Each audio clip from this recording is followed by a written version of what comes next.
السلام علیکم ورحمۃ اللہ وبرکاتہ۔ الحمد للہ رب العالمین والعاقبۃ للمتقین والصلاة والسلام علی اشرف الانبیاء والمرسلین نبینا محمد وعلی آلہ وصحبہ اجمعین، اما بعد۔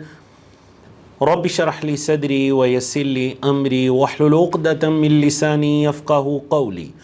اللہم انفعنا بما علمتنا وعلمنا ما ينفعنا وزدنا علما۔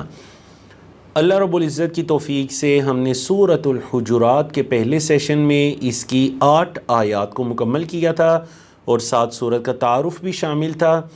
آج ہم آیت نمبر 9 سے اپنے سیشن کا باقاعدہ آغاز کرتے ہیں۔ بڑی ہی پیاری سورت، میں اس کی سمری، اس کے موضوعات کی سمری پھر سے ایک مرتبہ بتا دوں۔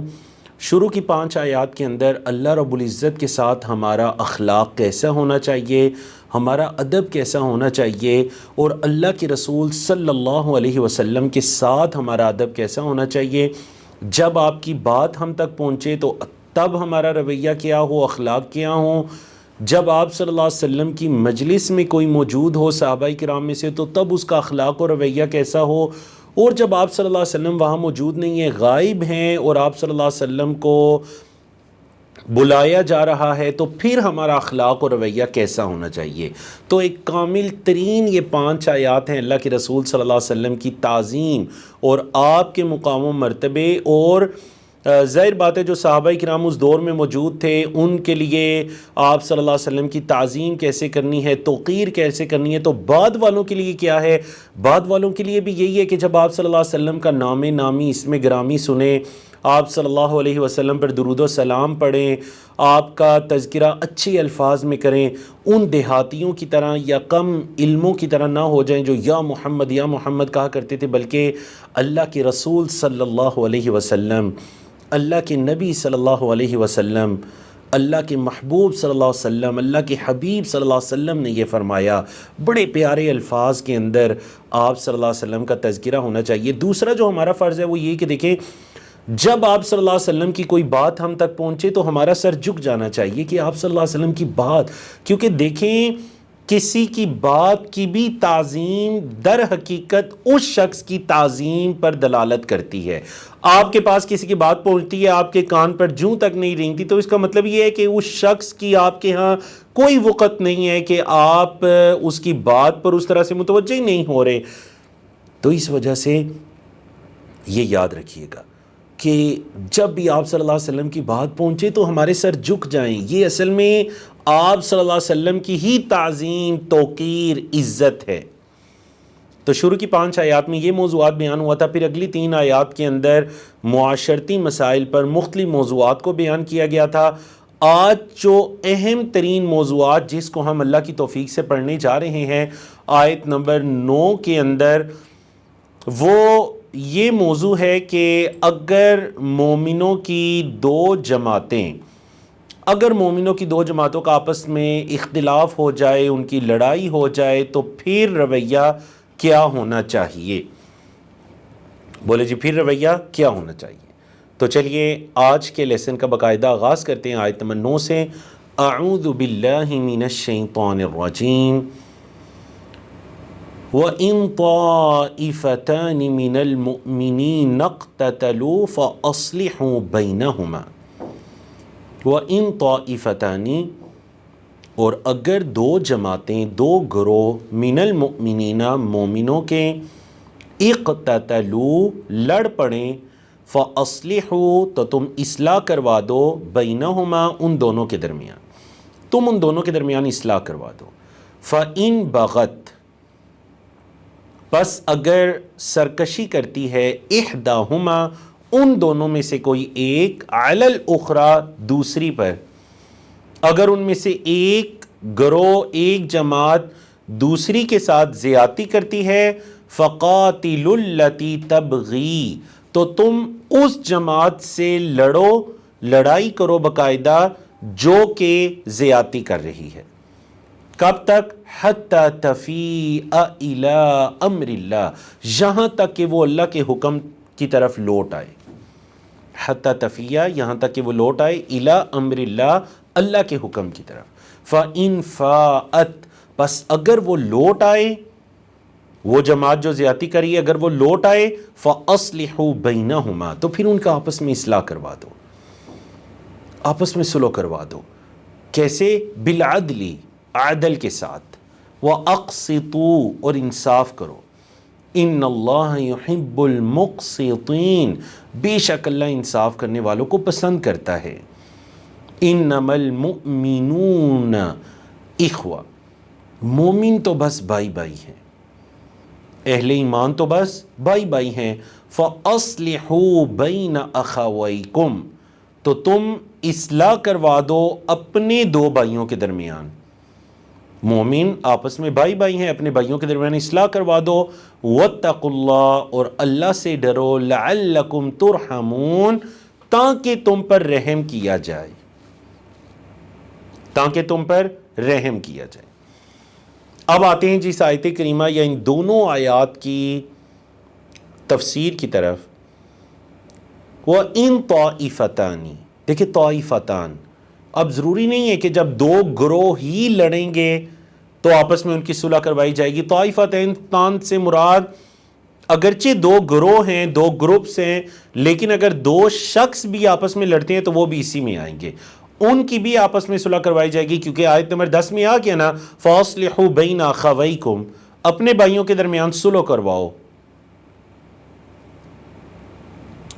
اب دوسری جو ہمیں چیز پتہ چلتی ہے اس آیت کریمہ سے وہ یہ کہ اہل اسلام کے آپس میں ایک دوسرے سے لڑنے کے ساتھ کوئی بھی ان میں سے دائرہ اسلام سے خارج نہیں ہو جاتا۔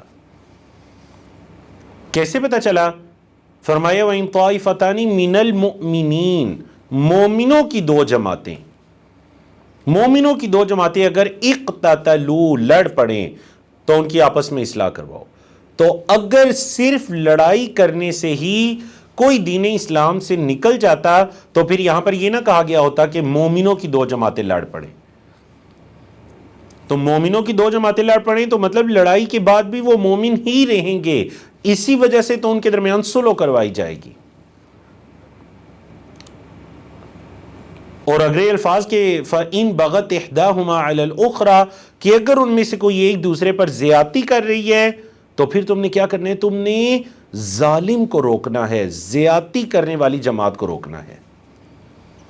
جیسے وہ نبی کریم صلی اللہ علیہ وسلم نے فرمایا نا کہ اپنے بھائی کی مدد کرو، انصر اخاک ظالما او مظلوما، ظالم ہے یا مظلوم ہے اس کی مدد کرو۔ صحابہ نے پوچھا اللہ کے رسول صلی اللہ علیہ وسلم، مظلوم کی مدد تو سمجھ میں آتا ہے، یہ ظالم کی مدد کیسے کرنی ہے؟ آپ صلی اللہ علیہ وسلم نے فرمایا ظالم کو اس کے ظلم سے روکو، یہ اس کی مدد کرنا ہے۔ شاید کہ ظالم جو ظلم کر رہا ہے اسے اس چیز کا احساس نہیں ہے، تم اسے اس کے ظلم سے روکو، یہ گویا کہ اس کی مدد کرنا ہے۔ سمجھ آ گئی ہے جی؟ فَقَاتِلُوا الَّتِي تَبْغِي، اب یہ نہ ہو کہ تم جب اس جماعت کو جو زیادتی کرنے والی ہے جب اس جماعت کو روکو تو پتہ چلے کہ تمہارا آپس میں ہی اتنا اختلافات اور بغض اور حسد ہو چکا ہے کہ اب ان دونوں جماعتوں کی ساری لڑائی تم دونوں کے اندر شروع ہو چکی ہے۔ نہیں، اس قتال کا یہ مقصد قطعا نہیں ہے۔ اس قتال کا پھر مقصد کیا ہے؟ حتی تفیء الی امر اللہ، اسے اللہ کے حکم کی طرف لوٹانا ہے۔ بولے اسے اللہ کے حکم کی طرف لوٹانا ہے۔ اور یاد رکھیے گا اسلامی حکومت کے فرائض میں سے یہ فریضہ بھی شامل ہے کہ اگر دو بڑے گروہ آپس میں لڑ چکے ہیں تو ان کے ظلم کو روکا جائے، ان میں سے جو زیادتی کرنے والا ہے، ظلم کرنے والا ہے، اس کے ہاتھوں کو روکا جائے۔ اور اگر کوئی افراد ہیں، چھوٹے گروہ ہیں جنہیں اہل علاقہ بھی مل کر روک سکتے ہیں تو یقیناً یہ حکم ان کے لیے بھی عام ہے۔ مطلب یہ نہیں کہ لازماً جس کے پاس اتھارٹی ہوگی وہی روکے گا، اگر کوئی تیسرا شخص، کوئی تیسری پاور جو ان کو روک سکتی ہے اور اس کی بات معتبر ہے تو اس کو چاہیے ضرور استعمال کریں۔ اکثر ہمیں یہ پتہ چلتا ہے کہ خاندانوں کے اندر، ہمارے گھروں کے اندر لوگ ناراض ہیں، ہم انہیں سالوں سال ناراض چھوڑ دیتے ہیں۔ نہیں، ایسا نہیں ہونا چاہیے، آپس میں صلح کروائیے۔ یہ قرآن مجید کا حکم بھی ہے اور یہ اللہ کے رسول صلی اللہ علیہ وسلم کی سنت بھی ہے۔ آپ صلی اللہ علیہ وسلم کو یہ پتا چلا کہ جو اہل قباء ہیں ان کے دو گروہ آپس میں لڑ چکے، تو آپ صلی اللہ علیہ وسلم نے صحابہ سے فرمایا اٹھو چلو ہم جاتے ہیں قباء والوں کے پاس اور جا کر ان کی صلح کرواتے ہیں، اور آپ صلی اللہ علیہ وسلم گئے اور واقعتاً ان کی صلح کروا دی۔ تو صلح کروانا یہ اللہ کے رسول صلی اللہ علیہ وسلم کی بھی عظیم سنت ہے، یہ صحابہ کرام کا بھی طریقہ کار ہے۔ اللہ اکبر۔ اور صرف لڑنے سے یا اختلاف ہو جانے سے، حتیٰ کہ ایک دوسرے کو اگر مسلمان قتل بھی کر رہے ہیں تو اس سے بھی یاد رکھیے گا وہ دین اسلام سے نکلتے نہیں۔ بعض جو خوارج آئے نا لوگوں کو دین اسلام سے نکالنے والے ہوں، انہوں نے یہ کہا چونکہ اس نے اس کا قتل کیا، کبیرہ گناہ کیا، لہٰذا یہ دین اسلام سے نکل گیا۔ نہیں، کبیرہ گناہ کرنے سے کوئی دین اسلام سے نہیں نکلتا۔ بولے کبیرہ گناہ کرنے سے کوئی دین اسلام سے نہیں نکلتا۔ ہاں وہ کبیرہ گناہ کرنے والے، اسے توبہ کی ضرورت ہے، اللہ کی طرف پلٹنے کی ضرورت ہے، اور آیت کریمہ میں بھی یہی ہے کہ جو جماعت زیادتی کرنے والی ہے اسے اللہ کی طرف پلٹاؤ، وہ توبہ کرے، اللہ کی طرف رجوع کرے۔ اللہ اکبر۔ اور دیکھو کتنا پیارا حکم کہ فَإِنْ فَاءَتْ فَأَصْلِحُوا بَيْنَهُمَا، اب اگر وہ لوٹ آتی ہے، اللہ کی طرف لوٹ آتی ہے، تو پھر ان کی آپس میں اصلاح کرواؤ۔ یہ نہیں کہ صرف لڑائی کو روکنا مقصد ہو، بلکہ لڑائی کو روک کر آپس میں ان کی صلح بھی کرواؤ۔ وجہ یہ ہے کہ اگر آپس میں ان کی صلح نہ ہوئی تو عین ممکن ہے کہ چند ایام کے بعد دوبارہ سے لڑائی شروع ہو جائے۔ انہوں نے آپ کی بات کا ادب و احترام کرتے ہوئے لڑائی کو روک تو دیا، لیکن ختم نہیں کیا۔ تو ختم کب ہوگی؟ جب فَأَصْلِحُوا بَيْنَهُمَا، جب ان کی آپس میں صلح ہوگی، انصاف کے ساتھ، عدل کے ساتھ۔ یہاں پر کیوں یہ شرط لگائی؟ اسی لیے شرط لگائی کہ اگر وہ ظالم گروہ جو ہے اگر اس نے مظلوم کا حق لیا ہوا ہے تو وہ حق بھی لوٹاؤ۔ یہ مطلب ہے کہ عدل کے ساتھ صلح کرواؤ جس کے اندر کسی کو نقصان نہ ہو، اور انصاف کرو۔ اللہ انصاف کرنے والوں کو پسند کرتا ہے۔ اللہ بھی اپنے بندوں سے محبت کرتا ہے۔ اللہ ہمیں اپنے ان خوش نصیب لوگوں میں شامل فرمائے جو اللہ کی محبت کے مستحق بنتے ہیں اپنے عظیم اعمال کی وجہ سے۔ جیسے اللہ نے فرمایا ان اللہ یحب المحسنین، اللہ احسان کرنے والوں سے، احسان ہر عمل کا اعلیٰ ترین درجہ، اللہ احسان کرنے والوں سے محبت کرتا ہے۔ اللہ انصاف کرنے والوں سے محبت کرتا ہے، مقسطین۔ بلکہ مقسطین کے بارے میں تو وہ حدیث بھی آتی ہے نا، اتنی پیاری آپ صلی اللہ علیہ وسلم کی حدیث کہ ان المقسطین عند اللہ علی منابر من نور، کہ جو انصاف کرنے والے ہیں وہ اللہ کے ہاں نور کے ممبروں پر ہوں گے، عن یمین الرحمن عز وجل، اللہ عز وجل کے دائیں طرف۔ پھر فرمایا آپ صلی اللہ علیہ وسلم نے کہ وَكِلْتَا يَدَيْهِ يَمِينٌ، اور اللہ عز وجل کے دونوں ہاتھ یمین ہی ہیں۔ وَكِلْتَا يَدَيْهِ يَمِينٌ، اللہ عز وجل کے دونوں ہاتھ ہی داہنے ہیں۔ تو آپ علیہ الصلوۃ والسلام نے فرمایا کہ یہ انصاف کرنے والے اللہ کے ہاں ممبروں پر ہوں گے دائیں طرف، الذین یعدلون فی حکمہم، جو اپنے فیصلوں کے اندر بھی انصاف کرتے ہیں، وَأَهْلِهِمْ، اور اپنے اہل و عیال میں بھی انصاف کرتے ہیں، وَمَا وَلُوا، اور جس کے وہ والی بنتے ہیں، نگران بنتے ہیں، اس میں بھی انصاف کرتے ہیں۔ اللہ اکبر۔ یقین جانیے انصاف کرنے والوں کی فضیلت میں اتنی یہ اہم اور اتنی خوبصورت حدیث ہے نا۔ دیکھیے ایک انسان ہے کہ بھی میرے پاس تو کوئی ذمہ داری نہیں ہے، میں کیسے انصاف کروں؟ تو شریعت ہی کہہ رہی ہے اپنے گھر والوں میں انصاف کرو، جس چیز کا تمہیں نگران بنایا جائے اس میں انصاف کرو۔ جب تم ایسے کرو گے تو تم اللہ کے ہاں نور کے ممبروں پر ہوگے قیامت کے دن، نور کے ممبروں پر۔ ان المقسطین عند اللہ علی منابر من نور، نور کے ممبروں پر ہوں گے انصاف کرنے والے قیامت کے دن۔ کہاں انصاف کرتے ہیں جی؟ وہ اپنے فیصلوں کے اندر، اپنے اہل و عیال کے اندر، اور جس چیز کا انہیں نگران بنایا جائے اس میں وہ انصاف کرتے ہیں۔ اللہ ہمیں توفیق عطا کرے۔ تو فرمایا ان اللہ یحب المقسطین، بے شک اللہ انصاف کرنے والوں سے محبت کرتا ہے، اللہ ان کو پسند کرتا ہے۔ تو آیت نمبر 10 کے اندر مطلب جو آیت نمبر 9 میں دیکھیں نا، وَإِن طَائِفَتَانِ مِنَ الْمُؤْمِنِينَ اقْتَتَلُوا، مومنوں کی دو جماعتیں اگر آپس میں لڑ پڑیں، ان کی آپس میں صلح کروا دو، ان کے درمیان اصلاح کرواؤ، تو آیت نمبر 10 کے اندر اس سے ایک اگلا درجہ بیان کیا گیا کہ اصل میں ان کا اختلاف ہو گیا یا لڑائی ہو گئی یا دو گروہوں میں بٹ گئے، اس کے باوجود یہ ہیں تو بھائی بھائی۔ اور اس سے مراد کون سا رشتہ ہے؟ اس سے مراد اخوت ایمانی کا رشتہ ہے، اس سے مراد اخوت ایمانی کا رشتہ ہے۔ اور اسلام نے ایسی مثالوں کو دیکھا خاص کر قرون اولیٰ کے اندر کہ یہ اخوت ایمانی کا رشتہ جو سگے بھائی کا رشتہ ہے اس سے بھی آگے بڑھ گیا، ایمان کے اندر اخوت کا رشتہ۔ اور کیوں نہ ہو، اللہ رب العزت نے اس رشتے کو قائم کیا کہ انما المؤمنون اخوہ، مومن آپس میں بھائی بھائی ہیں۔ فاصلحوا بین اخویکم، تو اپنے بھائیوں کے درمیان صلح کروا دیا کرو۔ اگر دو بھائیوں کا آپس میں اختلاف ہو جائے، ان کی اصلاح کرواؤ، خیر کی طرف لے کر آؤ، ظالم کو اس کے ظلم سے روکو، شریر کو اس کے شر سے روکو، اس کے اندر بھی بڑی خیر ہے۔ اور آخر میں حکم دے دیا کہ واتقوا اللہ، اللہ سے ڈرو، لعلکم ترحمون، تاکہ تم پر رحم کیا جائے، اللہ سے ڈرو تاکہ تم پر رحم کیا جائے۔ تو یاد رکھیے گا یہ جو اللہ کا رحم ہے، جس طرح وہ نبی کریم صلی اللہ علیہ وسلم نے کیا فرمایا کہ الراحمون یرحمہم الرحمن، رحم کرنے والوں پر رحمان رحم کرتا ہے۔ ارحموا من فی الارض، تم ان پر رحم کرو جو زمین میں ہے، یرحمکم من فی السماء، وہ تم پر رحم کرے گا جو آسمانوں میں ہے۔ تم زمین والوں پر رحم کرو، آسمانوں والا تم پر رحم کرے گا، اور رحم کرنے والوں پر رحمان رحم کرتا ہے۔ اللہ اکبر۔ تو اللہ سے ڈرو تاکہ تم پر رحم کیا جائے۔ اب ہم اگر اللہ کی رحمت کو، اس کے رحم کو لینا چاہتے ہیں، اور اس کی تو صفات ہی الرحمن اور الرحیم ہیں، اگر ہم اللہ کی رحمت کے طلبگار ہیں تو یاد رکھیے گا اللہ کی رحمت کے حصول کے لیے، اللہ کی رحمت کے حصول کے لیے سب سے آسان طریقہ ہے تقوی اختیار کیجئے، اللہ کا ڈر دلوں میں رکھیے، اور اپنے مسلمان بھائیوں کی آپس میں صلح کرواتے رہیں۔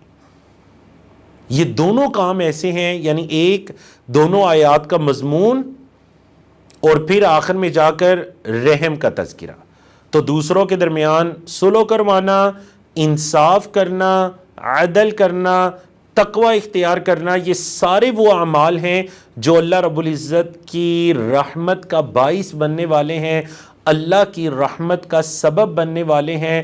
واتقوا اللہ لعلکم ترحمون، اللہ سے ڈرو تاکہ تم پر رحم کیا جائے۔ اللہ اکبر۔ چلتے ہیں جی آیت نمبر 11 کی طرف، پہلے ترجمہ پڑھ لیتے ہیں۔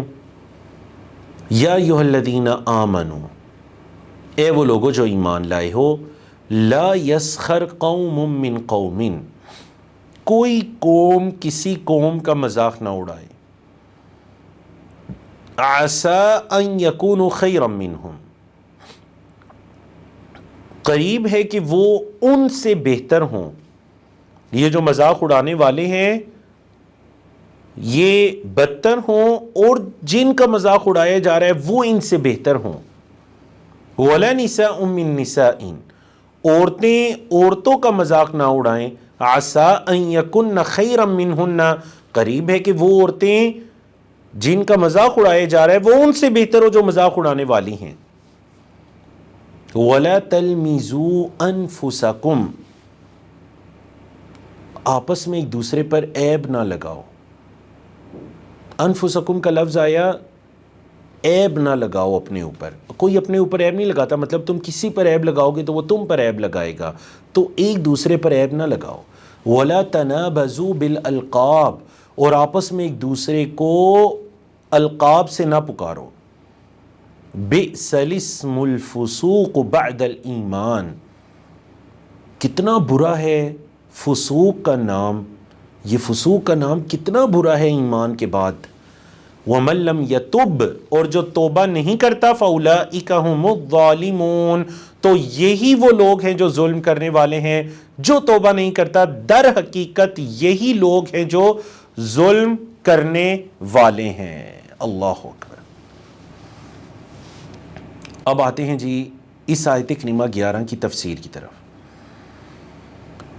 اے ایمان والو، کوئی قوم کسی قوم کا مذاق نہ اڑائے. نہ مرد آپس میں ایک دوسرے کا مذاق اڑائیں، نہ عورتیں آپس میں ایک دوسرے کا مذاق اڑائیں. تو یاد رکھے گا، اس سے مراد یہ نہیں ہے کہ کوئی لوگوں کا پورا گروپ مل کر کسی کا مذاق اڑائے تو وہ تبھی معیوب ہے، بلکہ اگر کوئی ایک شخص بھی دوسرے کا مذاق اڑاتا ہے تو وہ بھی اسی ظلم کے اندر آئے گا، جس کی طرف اشارہ آیت کے آخر میں ہے فَأُولَٰئِكَ هُمُ الظَّالِمُونَ. اگر کوئی توبہ نہیں کرتا اپنے ان اعمال سے تو یہی وہ لوگ ہیں جو ظلم کرنے والے. اور دوسرا دیکھیں نا، اس آیت کریمہ جو آیت نمبر 11 ہے، اگر اس کو 10 کے موضوع کے ساتھ ملا کر پڑھیں تو پچھلے موضوع میں ایک بہت بڑی چیز ذکر ہوئی کہ اگر آپس میں لڑ پڑیں، اور یہاں پر آیت نمبر 11 میں گویا کہ اس لڑائی کے جو مقدمات ہیں، لڑائی کے جو سبب بننے والی چیزیں ہیں، ان کا تذکرہ ہو رہا ہے کہ یہ جو ایک دوسرے کا مذاق اڑانا ہے، یا ایک دوسرے پر عیب لگانا ہے، یا ایک دوسرے کو برے القابات سے پکارنا ہے، یہ تمہیں قتال کی طرف لے جائیں گے. تو نہ صرف قتال کرنا منع ہے، وہ کبیرہ گناہ ہے، بلکہ اس کے اسباب کو بھی اپنانا کبیرہ گناہ ہے، جو کہ آیت نمبر 11 میں بتا دیے گئے. دوسری چیز یہ ہے کہ دیکھو، شاید کہ جن کا مذاق اڑایا جا رہا ہے وہ بہتر ہیں ان سے جو مذاق اڑانے والے ہیں. عسیٰ یکونوا خیرا منہم ولنساء من نساء عسیٰ یکن خیرا منہن. کیونکہ اللہ کے ہاں اگر کوئی کسی سے دنیاوی مال کے اندر، اسباب کے اندر، وسائل کے اندر کچھ کم تر ہے تو اس کا یہ مطلب نہیں ہے کہ وہ اللہ کے ہاں بھی کم تر ہوگا. شاید اللہ کے ہاں وہ اعلیٰ مقام و مرتبے والا ہو. عسیٰ یکونوا خیرا منہم، قریب ہے کہ وہ ان سے بہتر ہوں. ایسی ہے جی، وہ ان سے بہتر ہوں. اللہ اکبر. تو دوسری جو اہم ترین چیز ہے، دیکھیں جب یا ایھا الذین آمنوا کہہ دیا گیا نا، اے وہ لوگوں جو ایمان لائے ہو، تو یہ ایسے الفاظ ہیں جن کے اندر مرد و خواتین دونوں آ جاتے ہیں. قرآن میں جب بھی ہے نا یا ایھا الذین آمنوا، تو یہ لکھ لیجئے کہ یہ جو خطاب ہے یہ مرد و خواتین دونوں کو مخاطب کیا جا رہا ہے. اے وہ لوگوں جو ایمان لائے ہو، یعنی اے مردوں بھی اور عورتوں بھی جو ایمان لائے ہو. لیکن کیا وجہ بنی کہ یہاں پر خاص کر عورتوں کا تذکرہ کیا گیا؟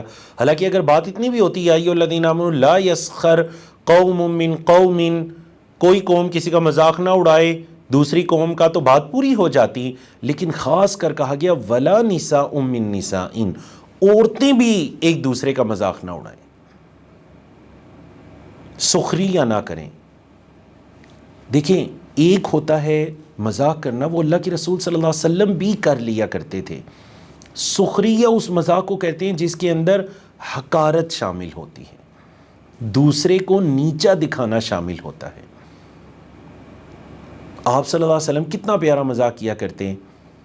حضرت انس کے چھوٹے بھائی، ان کا ایک پرندہ تھا، وہ اڑ گیا تو آپ صلی اللہ علیہ وسلم گئے، ان سے فرمانے لگے یا ابا عمیر ما فعل نمیر، یہ جو تمہارا پرندہ تھا اس نے کیا کیا، چلا گیا تمہیں چھوڑ کر، کیا کیا اس نے. آپ صلی اللہ علیہ وسلم بار بار اس کو یہ الفاظ فرما رہے ہیں.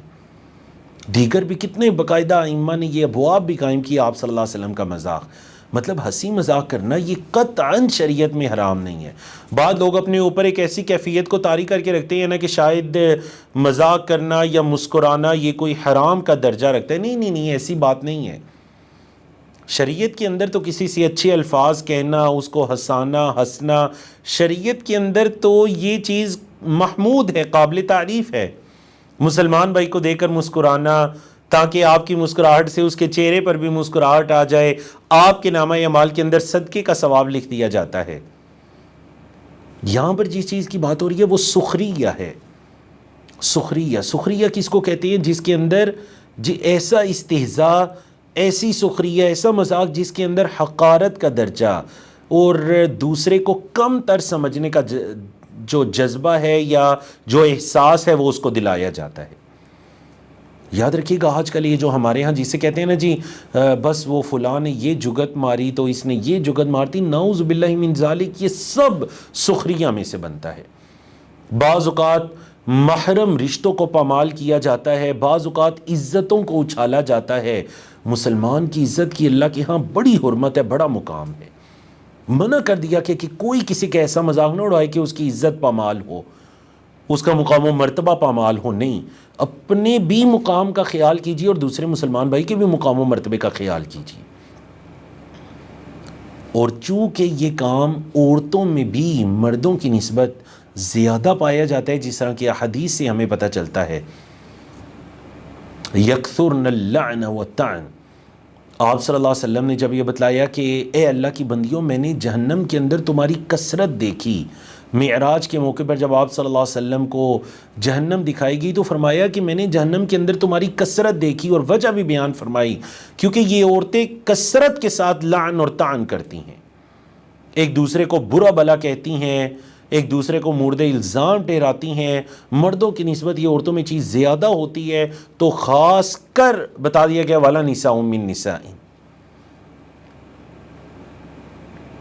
اللہ رب العزت نے مردوں کو ایک فطرت پہ پیدا کیا، عورتوں کو ایک فطرت پہ پیدا کیا۔ کسی چیز کو اگنور کرنا یا نظر انداز کرنا یہ مردوں کے اندر زیادہ ہوتا ہے، اور کسی چیز کے پیچھے لگ جانا، مطلب اس کو سوچتے رہنا، دماغ کے اندر اس کو رکھنا، یہ فطرت ہمیں نیچر یہ بتاتی ہے کہ یہ عورتوں کے اندر یہ چیز زیادہ ہوتی ہے۔ اب جب وہ دماغ کے اندر رکھیں گی، سوچیں گی مسلسل اس پر، پھر ظاہر بات ہے اس کا وقتاً فوقتاً اظہار بھی ہوگا۔ تو اس لیے فرما دیا عورتیں بھی دوسری عورتوں کا ایسا سخریہ نہ کریں، استہزاء نہ کریں، کیونکہ شاید جن کا مذاق اڑایا جا رہا ہے وہ ان سے بہتر ہیں جو مذاق اڑانے والیاں ہیں۔ اور وَلَا تَلْمِزُوا أَنفُسَكُمْ، ایک دوسرے کو عیب نہ لگاؤ، ایک دوسرے کی ٹو میں لگ کر اس کے عیب ٹٹولنا، عیب تلاش کرنا، اس کی برائیوں کو یوں چھالتے رہنا، یہ کام نہ کرو۔ وَلَا تَنَابَزُوا بِالْأَلْقَابِ، ایک دوسرے کو برے القابات سے مت پکارو۔ اللہ اکبر۔ اب دیکھیے جو برے القابات سے پکارنے ہیں نا، یہ دو طرح کے ہو سکتے ہیں، خلقی یا خلقی۔ خلقی جس کا تعلق انسان کی تخلیق کے ساتھ ہے، اور خلقی جس کا تعلق انسان کے اخلاق کے ساتھ ہے۔ کسی مسلمان بھائی کے اندر کوئی ایسی عادت پائی جا رہی ہے جو کہ اس کی جسامت سے متعلق ہے، اس کی خلقت سے متعلق ہے، تو اس عادت کے اندر بھی اپنے مسلمان بھائی کا مذاق نہ اڑاؤ۔ اور اگر اسے برے القابات سے نہ پکارو، اور اگر اس کی وہ عادت اس کے اخلاق سے متعلق ہے، مطلب اس میں کوئی ایسی عادت پائی جا رہی ہے فطرتاً یا عادتاً، یا اس میں کوئی گناہ پایا جا رہا ہے، تو تم اس عادت، اس گناہ کو یا اس کی اس خامی یا غلطی کو لے کر تم اسے برے القاب سے نہ پکارو۔ اچھا، بعض چیزیں یہاں پر مستثنا ہیں۔ مثال کے طور پر بعض محدثین کے درجات کے اندر ہمیں اعمش نام ملتا ہے، اعرج نام ملتا ہے۔ یہ الفاظ ایسے ہیں جو خلقت سے متعلق کسی چیز کو ظاہر کرتے ہیں اور پھر بعد میں وہ مشہور ہو گئے، مطلب لنگڑا پن ہے کسی کی، یا آنکھوں کے اندر کچھ کمزوری ہے، تو بعد میں پھر وہ اسی ناموں سے مشہور ہو گئے، اور وہ اس کو اپنے لیے بالکل بھی ناپسند نہیں کرتے، نہ ہی اس سے کوئی حقارت کا جذبہ یا احساس کوئی انہیں دلائے، تو ایسے القاب سے ان کو پکارنا اس میں کوئی حرج نہیں۔ یہاں پر بات ہو رہی ہے ایسا لقب جس کو سننے والا یا جس کا لقب رکھا جا رہا ہے وہ قطعاً اپنے لیے پسند نہیں کرتا، یا کسی کی ایسی غلطی، خامی جو گناہ ہے یا اس کے اندر پائی جانے والی وہ کوئی کمزوری ہے، اس کو لقب کی صورت میں بیان کیا جائے، یہ شریعت کے اندر اس کی اجازت نہیں ہے۔ اور آپ کو پتہ ہے یہ کتنی بڑی بات ہے، کتنی بڑی بات ہے، وہ جو ام المومنین حضرت عائشہ اور حضرت صفیہ رضی اللہ تعالیٰ عنہما کی حدیث ہے کہ ام المومنین حضرت عائشہ خود اس حدیث کو بیان کرتی ہیں، کہتی ہیں کہ میں نے ایک مرتبہ نبی کریم صلی اللہ علیہ وسلم سے فرما دیا کہ حسبک من صفیہ کذا و کذا، میں نے کہا کہ بس کیجئے صفیہ کو لے کر، ایسے میں نے کچھ کہا. اللہ اکبر. تو میں نے ان کے جو چھوٹا قد تھا اس کی طرف اشارہ کیا، یعنی کہ تعنی قصیرہ، ان کا مقصد یہ تھا کہ وہ چھوٹے قد والی ہیں. فقال، تو آپ صلی اللہ علیہ وسلم نے فرمایا عائشہ لقد قلت کلمۃ، اے عائشہ تم نے ایسی بات کی ہے، لو مزجت بماء البحر لمزجتہ، اگر تمہاری یہ بات سمندر کے پانی میں ڈال دی جائے نا تو سمندر کا پانی بھی کڑوا ہو جائے گا. اے عائشہ تم نے ایسی بات کی ہے. اللہ اکبر. تو اسی لیے بتا دیا گیا یہ جتنے بھی کام ہیں نا، دیکھیں 3 کام گنائے گئے، سخریہ کسی کا مذاق اڑانا، کسی کے عیبوں کے پیچھے لگ جانا یا کسی کو مورد عیب ٹھہرانا، اور نمبر 3 یہ کہ برے القابات سے پکارنا. یہ تینوں کام ایسے ہیں کہ فرمایا ایمان کے بعد فسق بہت برا نام ہے، کیونکہ یہ تینوں کام اصل میں فسق و فجور پر دلالت کرتے ہیں. تو ایمان لانے کے بعد بھی کیا کوئی ایسا ہو سکتا ہے کہ اپنے مسلمان بھائی کے بارے میں اتنے برے الفاظ استعمال کرے یا اسے برے لقب سے پکارے یا اسے حقیر جانے؟ کیا ایمان کے بعد بھی کوئی ایسا ہو سکتا ہے؟ اللہ اکبر. وَمَن لَّمْ يَتُبْ، اور جو توبہ نہ کرے. اب یاد رکھیے گا جس چیز پر توبہ کی شرط آ گئی وہ کبیرہ گناہ ہے، تو یہ تینوں کبیرہ گناہ ہیں. دوسروں کو برے القابات سے پکارنا، یا دوسروں کو عیب ان پہ لگانا، یا پھر کسی کا مذاق اڑانا جس میں حقارت کا بھی وہ عنصر شامل ہو، تو یہ سارے کام کبیرہ گناہ. اسی لیے فرمائے جو توبہ نہیں کرے گا فَأُولَٰئِکَ هُمُ الظَّالِمُونَ، تو یہی وہ لوگ ہیں جو ظلم کرنے والے ہیں، یہی تو در حقیقت ظالم ہیں. اللہ اکبر. تو یاد رکھیے گا اب ہمیں حقوق العباد میں سے اگر کسی حق کا پتہ چلتا ہے نا کہ ہمارے اندر یہ چیز کی کمی پائی گئی یا پائی جاتی ہے، تو فوراً اللہ کی طرف رجوع کرنا چاہیے، توبہ کرنی چاہیے، اپنے اس مسلمان بھائی سے بھی معافی مانگنی چاہیے یا اس کا حق لوٹانا چاہیے. اور جو توبہ نہیں کرے گا تو یہ ہی اللہ کے ہاں بہت بڑے ظالم ہیں. اعاذنا اللہ من. اللہ کی توفیق سے ہم نے 11 آیات کو مکمل کیا. اب ہم چلتے ہیں آیت نمبر 12. جی، تو اللہ کی توفیق سے آیت نمبر 12 کا پہلے ترجمہ سن لیتے ہیں اور اس کے بعد پھر اس کی تفسیر کی طرف چلتے ہیں. اور یاد رکھیے گا جس طرح آیت نمبر 11 کے اندر 3 معاشرتی برائیوں کی طرف اشارہ کیا گیا، سخریہ، عیب لگانا، برے القابات سے پکارنا، اسی طرح آیت نمبر 12 کے اندر بھی 3 معاشرتی برائیوں کا تذکرہ ہے، بدگمانی، تجسس، جاسوسی اور غیبت. تو ان تینوں کی بھی ذرا حقیقت کو جانتے ہیں. آیت کا ترجمہ غور سے سنیے.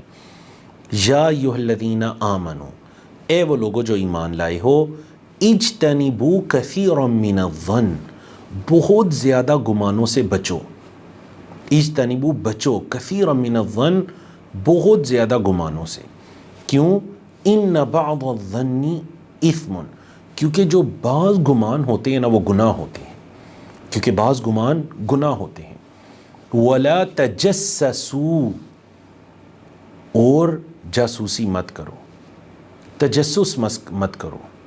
ولا یغتب بعضکم بعضا، اور تمہارے بعض کی غیبت نہ کریں. ایحب احدکم، کیا تم میں سے کوئی یہ پسند کرتا ہے، ان یأکل لحم اخیہ میتا، کہ وہ کھائے اپنے بھائی کا گوشت، میتن مردے کی حالت میں، فکرہتموہ، تم یقیناً اس کو ناپسند کرتے ہو. واتقوا اللہ، اور اللہ سے ڈرو. ان اللہ تواب الرحیم، بے شک اللہ توبہ قبول کرنے والا، رحم کرنے والا ہے. تو آیت کریمہ کا آغاز دیکھ لیجئے، وہی الفاظ یا ایھا الذین آمنو، اے وہ لوگوں جو ایمان لائے ہو، اے وہ لوگوں جو ایمان لائے ہو. تو وہی حضرت عبداللہ بن مسعود کا قول جو ہم نے اس سورت مبارکہ کے شروع میں کہا تھا کہ جب بھی اللہ قرآن میں یہ فرماتے ہیں نا یا ایھا الذین آمنو، تو ایمان والے کو چاہیے اپنے کان کھڑے کر لیں، کیونکہ اب یا کسی چیز کا حکم دیا جانے والا ہے یا کسی کام سے منع کیا جانے والا ہے. تو حکم دیکھ لیجئے کہ گمانوں سے بچو، بہت زیادہ گمان کرنے سے بچو. اچھا بدگمانی کیا ہوتی ہے؟ یہاں پر اصل میں جو منع کیا جا رہا ہے نا کہ جب تم بہت زیادہ گمان کرو گے نا، ہر چیز کے بارے میں اپنے ذہن کے اندر ایک گمان کو پیدا کر لو گے، تو یہ چیز تمہیں بدگمانی کی طرف لے جائے گی۔ سارے گمان گناہ نہیں ہیں، یہاں پر اللہ نے فرمایا ان بعض الظن اثم، کچھ گمان ایسے ہیں جو گناہ ہیں، لیکن جب تم بہت زیادہ گمانوں کے پیچھے چلو گے تو پھر وہ تمہیں ممکن ہے کہ وہ تمہیں بدگمانی کی طرف لے جائیں جو کہ گناہ ہیں، اثم ہیں۔ تو اس لیے کیا فرمایا کہ بعض گناہ، بعض جو گمان ہے وہ گناہ ہیں، سارے نہیں۔ اچھا پھر کون سے گمان ایسے ہیں جو گناہ نہیں ہیں؟ تو یاد رکھیے گا کسی کے بارے میں وہ گمان جس میں دلائل شامل ہو جائیں، جس کے بارے میں دلائل شامل ہو جائیں، جس طرح کہ آپ صلی اللہ علیہ وسلم کبھی کبھار بعض اشخاص کے بارے میں اپنی رائے کا اظہار کیا کرتے۔ اب یہ جو رائے ہوتی، یہ رائے غالب گمان کی بنیاد پر ہوتی یا پھر قرائن اور دلائل کی بنیاد پر ہوتی۔ آپ صلی اللہ علیہ وسلم نے ایک منافق کے بارے میں فرمایا کہ میں نہیں سمجھتا اسے کوئی علم ہے۔ اب یہ بدگمانی نہیں ہے، کیونکہ یقیناً آپ صلی اللہ علیہ وسلم کو اس چیز کا علم تھا کہ اس کے پاس علم نہیں ہے، اسے اس چیز کا نہیں پتا۔ تو یہاں پر جن گمانوں سے بچنے کے بارے میں کہا گیا وہ کون سے گمان ہیں جو انسان کو بدگمانی تک لے جاتے ہیں۔ کسی کے بارے میں سوچنا، پھر گمان گمان گمان، ہر چیز کو کسی کی بات کو لے کر اچھا اس پہ پھر یہ گمان ہے، پھر یہ ہے، یہ چیز انسان کو بدگمانی تک لے جاتی ہے۔ اسی لیے دیکھیے اللہ کے رسول صلی اللہ علیہ وسلم نے بھی کیا فرمایا تھا کہ ایاکم والظن، تم بچو گمان کرنے سے۔ کیوں؟ کیونکہ فإن الظن اکذب الحدیث، کیونکہ جو یہ گمان کرنے نا یہ سب سے جھوٹی بات ہے۔ اس سے مراد بھی وہی بدگمانی ہے کہ کسی کے بارے میں گمان پالنا اپنے دماغ کے اندر، یہ سب سے جھوٹی بات ہے۔ اس وجہ سے تمہارا یہ فرض بنتا ہے کہ تم بدگمانی سے بچو۔ اور قرآن مجید میں بھی تو اللہ نے فرمایا کہ ان الظن لا یغنی من الحق شیئا، کہ یہ جو گمان ہے نا یہ حق سے کچھ بھی فائدہ نہیں دیتا۔ یہ گمان کرنا یہ حق کے مقابلے میں کچھ بھی فائدہ نہیں دیتا۔ اللہ اکبر۔ تو یہ پہلی معاشرتی بیماری ہو گئی، برائی ہو گئی کہ دوسروں کے بارے میں کثرت سے گمان کرنا۔ دوسری معاشرتی برائی جو اس آیت کریمہ میں بتائی گئی وہ ہے وَلَا تَجَسَّسُوا، ایک دوسرے کی ٹو میں لگے رہنا، ہر ٹائم وہ کیا کر رہا ہے، اچھا یہ فلاں رشتہ دار ہے، ان کے گھر میں کون آیا ہے، کون جا رہا ہے، اچھا ابھی یہ چیز میں نے دیکھی، اچھا اس کا یہ مطلب ہے، اچھا اب یہ ہو گیا، نعوذ باللہ من ذالک۔ ایک دوسرے کی جاسوسی میں ٹو میں نہ لگے رہو۔ تو کیونکہ یہ بھی ایک کبیرہ گناہ ہے، اور یہ جو دیکھیں جاسوسی سے بھی منع کیا گیا نا، تو جاسوسی بھی در حقیقت انسان کو بدگمانی تک لے جاتی ہے۔ یا یہ ہوگا کہ جاسوسی کرنے والے کے دل میں اپنے مسلمان بھائی کے لیے برا گمان پیدا ہو جائے گا، یا پھر یہ ہوگا کہ مسلمان بھائی کے دل میں اس جاسوسی کرنے والے کے بارے میں برا گمان پیدا ہو جائے گا، یا بدگمانی نہ بھی پیدا ہوئی تو آپس میں نفرت پیدا ہو جائے گی جب اس کو یہ پتا چلے گا کہ یہ ہر ٹائم میری ٹو میں لگا رہتا ہے۔ الا وہ جاسوسی جو کہ اسلام کے اندر جائز ہے، اور وہ جاسوسی خاص کر جنگ وغیرہ کی حالت میں دشمن کے گروہ کے اندر جانا اور ان کی اخبار کو لے کر آنا، اس میں کوئی حرج نہیں ہے، بلکہ یہ تو محمود ہے، یہ تو قابل تعریف ہے۔ اس جاسوسی سے مراد ہے کہ اپنے مسلمان بھائیوں کی ہر ٹائم ٹو میں لگے رہنا، ان کے بارے میں دیگر افراد سے پوچھتے رہنا، اچھا اب وہ کیا کر رہے ہیں، اچھا اب کیا ہوا، اچھا اب اس طرح ہوا، پھر اچھا اس کا یہ مطلب ہو گیا، اچھا یہ چیز مجھے نہیں پتا۔ اللہ اکبر، یہ بہت بڑی معاشرتی برائی ہے جو انسان کو دیگر کئی بھی برائیوں تک اور بیماریوں تک لے جاتی ہے۔ اور تیسری جس چیز کی طرف اشارہ کیا گیا وہ ہے وَلَا يَغْتَبْ بَعْضُكُمْ بَعْضًا، کہ تمہارے بعض کی غیبت نہ کریں۔ پھر غیبت کی حقیقت بھی بتا دی گئی کہ اَيُحِبُّ أَحَدُكُمْ، کیا تم میں سے کوئی یہ پسند کرتا ہے يَأْكُلَ لَحْمَ أَخِيهِ مَيْتًا، کہ وہ اپنے بھائی کا گوشت کھائے مردے کی حالت میں، اپنے مرے ہوئے بھائی کا گوشت وہ کھائے، کیا کوئی یہ پسند کرتا ہے؟ نہیں۔ فَكَرِهْتُمُوهُ، اللہ نے خود ہی بتا دیا تم اس چیز کو ناپسند کرتے ہو۔ انسان کو جس فطرت پر اللہ نے پیدا کیا، یعنی مرے ہوئے بھائی کا گوشت تو دور کی بات ہے، وہ جو حلال جانور اگر کبھی حلال کیے بغیر مر جائے تو مسلمان اس کا گوشت نہیں کھا سکتا۔ ایک تو شریعت کی روح سے بھی نہیں کھا سکتا، دوسرا اس کی طبیعت بھی اجازت نہیں دیتی کہ وہ مرے ہوئے ایک مردہ جانور کا گوشت کھائے۔ تو مرے ہوئے اپنے بھائی کا گوشت کھانا کیا شریعت اس کی اجازت دیتی ہے یا آپ کی فطرت اس کی اجازت دیتی ہے؟ نہیں۔ تو جو تم دوسروں کی غیبت کرتے ہو یہ بالکل ایسی ہے جیسے تم ان کی مردہ حالت میں ان کا گوشت کھا رہے ہو۔ اچھا، یہاں پہ مردہ اس لیے کہا گیا کہ وہ غائب ہے، وہ یہاں پر موجود نہیں ہے، گویا کہ وہ یہاں سے غائب ہے، حاضر نہیں ہے یہاں پر، وہ غیر موجود ہے اور تم اس کا تذکرہ کر رہے ہو، تو یہ ایسے ہی ہے جیسے وہ مردہ ہے، اس کو نہیں پتا اور تم اس کا گوشت کھا رہے ہو۔ اللہ اکبر۔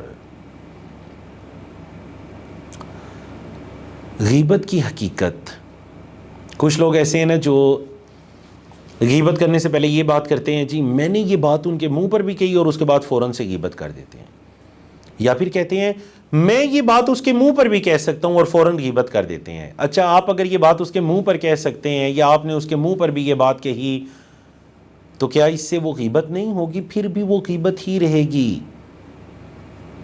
کیونکہ آپ صلی اللہ علیہ وسلم نے صحابہ کرام سے پوچھا تھا تدرون ما الغیبہ، اے صحابہ کیا جانتے ہو غیبت کیا ہے؟ قالوا، انہوں نے کہا اللہ و رسولہ اعلم، اللہ اور اس کا رسول زیادہ جانتے ہیں کہ غیبت کیا ہے۔ قال، آپ صلی اللہ علیہ وسلم فرمایا ذکرک اخاک بما یکرہ، غیبت یہ ہے کہ تم اپنے مسلمان بھائی کا ایسا تذکرہ کرو جسے وہ ناپسند کرتا ہے، بس یہ غیبت ہے۔ قیل، کہا گیا افرائیت، اے اللہ کے رسول صلی اللہ علیہ وسلم آپ کا کیا خیال ہے، ان کان فی اخی ما اقول، اگر میرے بھائی کے اندر وہ چیز موجود ہوئی جو میں کہہ رہا ہوں، اس کے اندر واقعتاً وہ عیب پایا جا رہا ہے جو میں کہہ رہا ہوں، قالا، تو آپ صلی اللہ علیہ وسلم فرمایا ان کان فیہ ما تقول، اگر اس کے اندر وہ موجود ہے جو آپ کہہ رہے ہیں، فقد اغتبتہ، تو تم نے پھر اس کی غیبت کی۔ اگر اس کے اندر وہ عیب موجود ہے تو تم نے کیا کی؟ اس کی غیبت کی۔ وَإِن لَمْ يَكُنْ فِيهِ، اور اگر اس کے اندر وہ چیز سرے سے ہے ہی نہیں جو تم تذکرہ کر رہے ہو، جس عیب کو اس کی طرف تم منسوب کر رہے ہو اس کے اندر وہ چیز ہے ہی نہیں، فقط بہتہ، پھر تو تم نے اس پر بہتان باندھا۔ تو غیبت اور بہتان، ان دونوں میں کیا فرق ہو جائے گا؟ غیبت کہتے ہیں کہ جو عیب اس کے اندر پایا جا رہا ہے اور آپ اس کا تذکرہ کر رہے ہیں اور اس کو یہ پسند نہیں ہے، یہ غیبت کہلائے گی۔ اور بہتان یہ ہوتا ہے کہ وہ عیب اس کے اندر پایا ہی نہیں جا رہا۔ سمجھ آ گئی جی آپ کو؟ یہ غیبت کی حقیقت ہے۔ اس لیے غیبت سے بچیے، اپنی زبانوں کو، اپنے دماغوں کو غیبت سے بچائیے، نہ غیبت سنیے اور نہ غیبت کیجیے۔ اگر کوئی آپ کے سامنے کرتا بھی ہے تو یقین جانیے ایک دو مرتبہ اس کو خاموش کروا دیجیے، آئندہ وہ آپ کے سامنے غیبت نہیں کرے گا، اس کو پتہ چل جائے گا یہ غیبت نہیں سنتے، پھر وہ دلائل دے گا، نہیں جی یہ میں جو کہہ رہا ہوں یہ بالکل سچ ہے، یہ حق ہے۔ اچھا، کیا حق ہے؟ مطلب یہ چیز اس میں پائی جاتی ہے جو میں بتا رہا ہوں، تو یہی تو غیبت ہے، پائی جاتی ہے۔ اگر پائی نہیں جا رہی پھر تو بہتان ہے۔ اچھا، اب دوسری جو چیز ہے نا وہ یہ ہے کہ کچھ صورتیں یہاں سے مستثنا ہیں۔ مثال کے طور پر گواہی دینا کسی کے حق میں یا کسی کے خلاف، تو بندہ اس وجہ سے گواہی نہ دے کہ میں غیبت نہیں کرتا، نہیں، یہ جائز نہیں ہے۔ اس موقع پر آپ اس کا عیب بھی بیان کر دیتے ہیں، گواہی اگر آپ سے طلب کی جا رہی ہے تو انشاءاللہ یہ غیبت نہیں کہلائے گی۔ کسی کو مشورہ دینا، مثال کے طور پر کوئی شادی بیاہ کے لیے یا دیگر کسی معاملے کے لیے، کاروبار تجارت کے لیے کسی شخص کے بارے میں آپ سے مشورہ طلب کرتا ہے، المستشار مؤتمن کے تحت، تو اب آپ پر لازم ہے کہ آپ اس کو بہترین مشورہ دیجئے، اور اگر جس کے ساتھ اس کا معاملہ ہونے جا رہا ہے اس کے اندر کوئی کمی کوتاہی پائی جاتی ہے تو آپ اس کو بتائیے، اس میں کوئی حرج والی بات نہیں ہے، یہ غیبت نہیں کہلائے گی۔ یا کسی کی جو خامی، عیب جس سے دین اسلام کو نقصان ہے یا دیگر کسی مسلمان بھائی کو نقصان ہے، دوسرے کو متنبع کرنا تاکہ وہ اس کی اس برائی سے اپنے آپ کو بچا لے، یہ غیبت نہیں کہلائے گی۔ جذبہ یہ نہیں ہونا چاہیے کہ میں اس کے عیبوں کو جا کر سب کے سامنے بیان کروں. جذبہ یہ ہونا چاہیے کہ یہ جو میرا مسلمان بھائی ہے یہ اس کے عیب سے محفوظ رہے. اگر یہ جذبہ ہے تو اس میں کوئی حرج والی بات نہیں ہے. اس کی بھی اصلاح کرنی چاہیے. جس میں عیب پایا جا رہا ہے اگر یہ سچا ہے تو یہ اس کی بھی اصلاح کی کوشش کرے گا اور دوسروں کو بھی اس سے متنبع رکھے گا اگر وہ اپنی اصلاح نہیں کرنا چاہ رہا. یہ نہیں کہ جس میں عیب پایا جا رہا ہے پوری زندگی کبھی ایک مرتبہ بھی اس کی اصلاح کی کوشش نہ کرو اور اس کے عیب کو پورے زمانے میں بتاتے پھرو. نہیں، عیبوں پر پردہ ڈالنا سیکھیے. غیبت کرنے سے اسی لیے روکا گیا نا کہ شریعت جس چیز کی حوصلہ افزائی فرماتی ہے نا وہ ہے عیبوں کو چھپانا. عیبوں کو کھلے عام بیان کرنا نہیں، عیبوں کو چھپانا. شریعت اس چیز کی حوصلہ افزائی کرتی ہے. آپ صلی اللہ علیہ وسلم فرمائے من ستر مسلمن سترہ اللہ یوم القیامہ. دنیا میں اگر کسی کو اپنے مسلمان بھائی کا کوئی عیب پتہ چل جاتا ہے وہ اس پر پردہ ڈالتا ہے اللہ قیامت کے دن اس کے عیبوں پر پردہ ڈال دے گا. اور دوسری ایک بڑی پیاری حدیث کہ آپ صلی اللہ علیہ وسلم فرمائے میری ساری کی ساری امت کو معاف کر دیا جائے گا. جن کا خاتمہ ایمان اللہ کی توحید پر ہوا سب کو معاف کر دیا جائے گا. کل امتی معافی الا المجاہرون، سوائے مجاہرون کے. صحابہ نے پوچھا اللہ کے رسول صلی اللہ علیہ وسلم مجاہرون کون ہے؟ اتنے بدبخت لوگ جن کو معاف نہیں کیا جائے گا. من المجاہرون، کون ہے یہ مجاہرون؟ آپ صلی اللہ علیہ وسلم نے فرمایا یہ وہ لوگ ہیں جو رات کے اندھیرے میں کوئی گناہ کرتے ہیں، صبح ہوتی ہے اللہ ان کے گناہ پر پردہ ڈالے ہوئے ہوتا ہے اور یہ خود جا کر لوگوں کو اپنے عیب بتاتے ہیں، اپنے گناہوں کی خبر دیتے ہیں. ان کو اللہ معاف نہیں کرے گا. تو اس سے ہمیں کیا پتہ چلا؟ اپنے عیب اپنے گناہ بھی دوسروں کے سامنے نہ بتائیں اور دوسروں کے عیب بھی تیسروں کے سامنے جا کر نہ بتائیں. اپنے عیبوں پر اللہ کی طرف رجوع کیجئے، اللہ کے حضور توبہ کیجئے، اللہ کی طرف گڑ گڑائیے، اللہ کی طرف پلٹیے تاکہ اللہ معاف فرمائے. اور دوسروں کے عیبوں پر پردہ ڈالیے تاکہ اللہ قیامت کے دن آپ کے عیبوں پر پردہ ڈالے. واتقوا اللہ، پچھلی آیت کریمہ میں بھی حکم تھا، اس میں بھی 3 معاشرتی برائیوں کی طرف اشارہ تھا. اس آیت کریمہ میں بھی 3 معاشرتی برائیوں کی طرف اشارہ ہے. وہاں بھی واتقوا اللہ تقوی کا حکم تھا اور یہاں بھی تقوی کا حکم ہے. واتقوا اللہ، اللہ سے ڈرو. اللہ اکبر. قرآن مجید کا ایک بڑا پیارا اسلوب ہے کہ اکثر مقامات پر جہاں قرآن مجید میں حقوق العباد کا تذکرہ ہوتا ہے نا وہاں تقوی کا حکم ہوتا ہے. سورۃ النساء کے اندر، دیگر صورتوں کے اندر جہاں پر خامند اور بیوی کے حقوق کا تذکرہ ہوا اکثر وہاں پر آپ کو تقوی کا تذکرہ ملے گا، اللہ کا ڈر. کیوں؟ کیونکہ در حقیقت جو چیز اپنے دوسرے مسلمان بھائی کے حق کو ادا کرنے کی طرف اور آپ کی زبان ہاتھ سے اس کو محفوظ رکھنے کی طرف آپ کو مجبور کرے گی وہ اللہ کا تقوی ہی ہے. فرمایا ان اللہ تواب الرحیم، بے شک اللہ توبہ قبول کرنے والا رحم کرنے والا ہے. بے شک اللہ توبہ قبول کرنے والا تواب ہے اور رحیم ہے، وہ رحم کرنے والا ہے. توبہ قبول کرنے والا رحم کرنے والا ہے. اللہ اکبر. آیت نمبر 13 کی طرف جاتے ہیں. پچھلی 12 آیات میں کئی مرتبہ تذکرہ گزرا یا ایہا الذین آمنو. آیت نمبر 13 میں تذکرہ آیا یا ایہا الناس، اے لوگو. پہلے ترجمہ سن لیجئے، یا ایہا الناس، اے لوگو، انا خلقناکم من ذکر و انثی، بے شک ہم نے تمہیں پیدا کیا ہے مذکر اور مؤنث سے. ہم نے تمہیں ایک مذکر اور ایک مؤنث سے پیدا کیا. وَجَعَلْنَاكُمْ شُعُوبًا وَقَبَائِلًا، پھر ہم نے تمہیں مختلف قوموں کے اندر اور مختلف قبائل کے اندر بنا دیا. کیوں؟ لِتَعَارَفُوا، تاکہ تم آپس میں ایک دوسرے کو پہچان سکو، معرفت حاصل کرو. اِنَّ أَكْرَمَكُمْ، بے شک تم میں سب سے زیادہ معزز، عند اللہ، اللہ کے ہاں، اتقاکم، تم میں سب سے زیادہ اللہ سے ڈرنے والا ہے. جو تم میں سب زیادہ اللہ سے ڈرنے والا ہے وہ اللہ کے یہاں اتنا ہی معزز ہے. ان اللہ علیم خبیر، بے شک اللہ علم رکھنے والا، خبر رکھنے والا ہے. بے شک اللہ علم رکھنے والا، خبر رکھنے والا ہے. اللہ اکبر.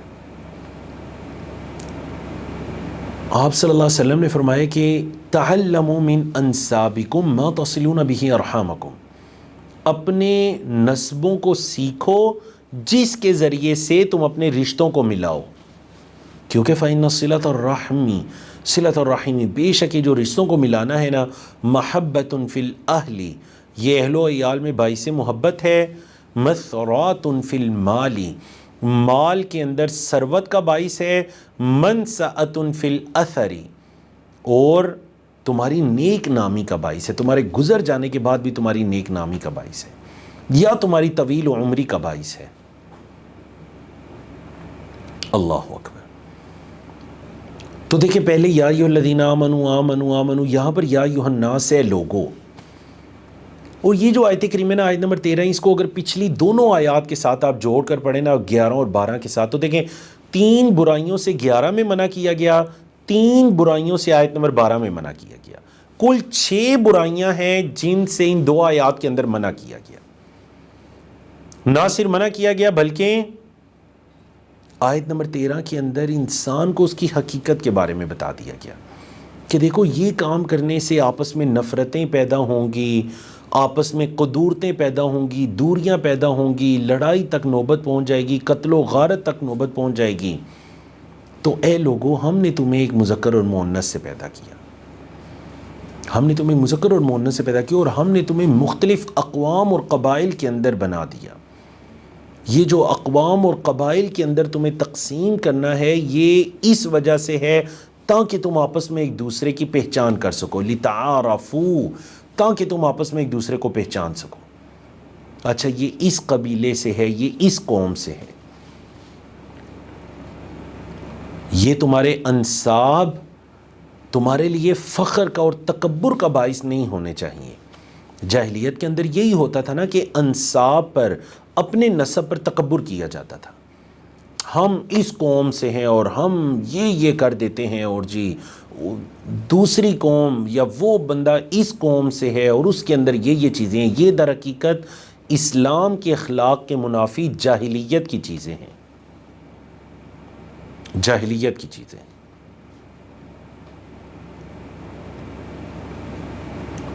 تو اللہ نے یہ بتا دیا، اللہ کے ہاں جو معیار ہے نا، وہ کسی کا کسی قوم سے ہونا نہیں ہے، اللہ کے ہاں معیار تقوی ہے۔ جو تم میں زیادہ اللہ سے ڈرنے والا ہے، جس کے دل میں زیادہ اللہ کا تقوی ہے، وہ اللہ کے ہاں اتنا ہی معزز ہے، اتنا ہی کریم ہے، اللہ کے ہاں اتنا ہی معزز ہے۔ اور دیکھیں اللہ کی جو 2 صفات ہیں، ان اللہ علیم خبیر، کتنا پیارا ان صفات کا اس آیت کے مضمون سے تعلق ہے۔ اللہ علم رکھنے والا، خبر رکھنے والا ہے۔ تم میں سے کون کتنا تقوی رکھتا ہے، کون کس کنبے قبیلے سے ہے، کس کی کیا اصل ہے، اللہ اس چیز کا علم رکھتا ہے، اس کی خبر رکھنے والا ہے، بڑی باریک بینی سے وہ ہر چیز کو جاننے والا ہے۔ آپ صلی اللہ علیہ وسلم نے جو حجۃ الوداع کا خطبہ ارشاد فرمایا تھا، تو اس میں کیا فرمایا تھا؟ یا ایھا الناس، اے لوگو، الا ان ربکم عز وجل واحد، اے لوگو، بے شک جو تمہارا رب عز وجل ہے نا، وہ ایک ہے۔ الا وان اباکم واحد، اور اے لوگو، جو تمہارا باپ ہے آدم، وہ بھی ایک ہے۔ الا، جان لو، لا فضل لعربی علی عجمی، کسی عربی کو عجمی پر کوئی فضیلت حاصل نہیں ہے۔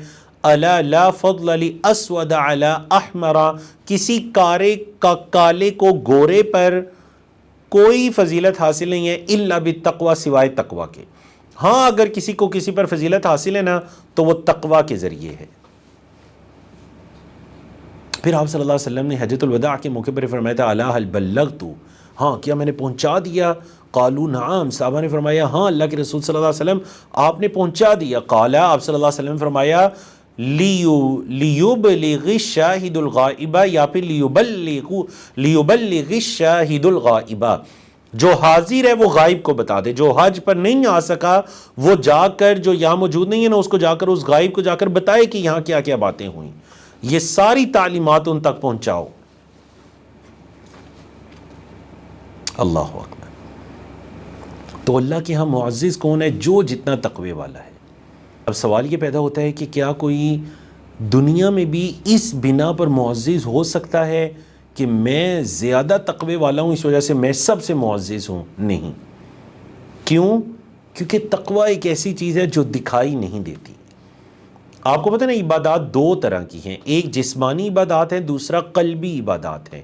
جسمانی جو ہمارے جسم کے ساتھ ہیں، نماز روزہ وغیرہ، دوسرا ہے قلبی عبادات جنہیں باطنی عبادات کہتے ہیں، جو دکھائی نہیں دیتی، جن کا تعلق دل کے ساتھ ہے، اللہ کی محبت کا ہونا، اللہ پر یقین کا ہونا، اللہ پر توکل کا ہونا، اللہ پر ایمان کا ہونا، اللہ کے تقوی کا ہونا، یہ بھی قلبی عبادات ہے۔ 3 مرتبہ آپ صلی اللہ علیہ وسلم نے اپنے سینہ مبارک کی طرف اشارہ کیا، فرمایا تقوی ہاں ہونا، تقوی یہاں ہے، تقوی یہاں ہے، تقوی یہاں ہے۔ اور وہ کس کے دل میں کتنا تقوی ہے وہ اللہ بہتر جانتا ہے۔ ہمیں ایک دوسرے پر یہ حکم لگانے کی ضرورت نہیں ہے کہ وہ بہت متقی ہے یا وہ بہت برا ہے یا اس کے اندر تقوی نام کی چیز نہیں ہے۔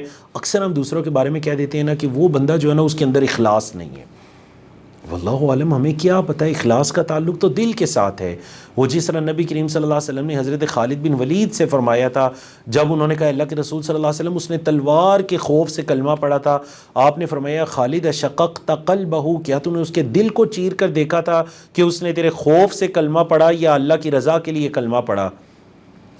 حالانکہ دیکھیں عقل کیا کہتی ہے، کافر ہے، تلوار اوپر ہے، یقیناً اب وہ اپنے آپ کو بچانے کے لیے تلوار کے خوف سے کلمہ پڑھ رہے، اس موقع پر بھی شریعت اس چیز کی تعریف نہیں کرتی کہ اس کو قتل کیا جائے، کیونکہ اس کے دل کا معاملہ ہے۔ ہم جو آج اٹھ کر ایک دم سے حکم لگا دیتے ہیں نا کہ جی وہ شخص بہت مخلص ہے، واللہ عالم کیا پتہ مخلص ہے یا نہیں۔ ہاں یہ کہہ دینا چاہیے کہ جو ظاہر ہے اس کے مطابق تو مجھے وہ اللہ سے ڈرنے والا لگتا ہے، باقی باطن وہ اللہ بہتر جانتا ہے۔ جس طرح عرب علماء ایک بڑی پیاری بات کرتے ہیں کہ کسی کی اگر تعریف کرنی ہو تو تعریف کر کے کہتے ہیں ھذا ما هو الظاہر، یہ وہ ہے جو ظاہر ہے، واللہ اعلم بالسرائر، جو چھپی ہوئی پوشیدہ چیزیں ہیں نا اللہ ان کو زیادہ جانتا ہے، ہم نہیں جانتے، اللہ زیادہ جانتا ہے جو پوشیدہ چیزیں ہیں۔ اللہ اکبر۔ تو دیکھ لیجئے آیت نمبر 11، 12، 13 تینوں آیات کے آخر میں تقوی کا تذکرہ ہے، کیونکہ یہ صورت اصل میں معاشرتی زندگی کی تعلیم کی صورت ہے، اسلام کے اخلاقیات کی ایک روشن تصویر ہے یہ صورت۔ اور آپ معاشرے کے اندر رہتے ہوئے ایک مومن اور سچے مسلمان کی زندگی تبھی گزار سکتے ہیں جب آپ کے دل میں اللہ کا تقوی، اللہ کا ڈر ہوگا، ایسا تقوی جو آپ کو دوسروں کے حقوق کی ادائیگی پر مجبور کرے گا اور ان کے حقوق کی پامالی سے روکے گا، اس کو تقوی کہتے ہیں۔ تو 3 آیات، تینوں میں ہی تقوی کا تذکرہ۔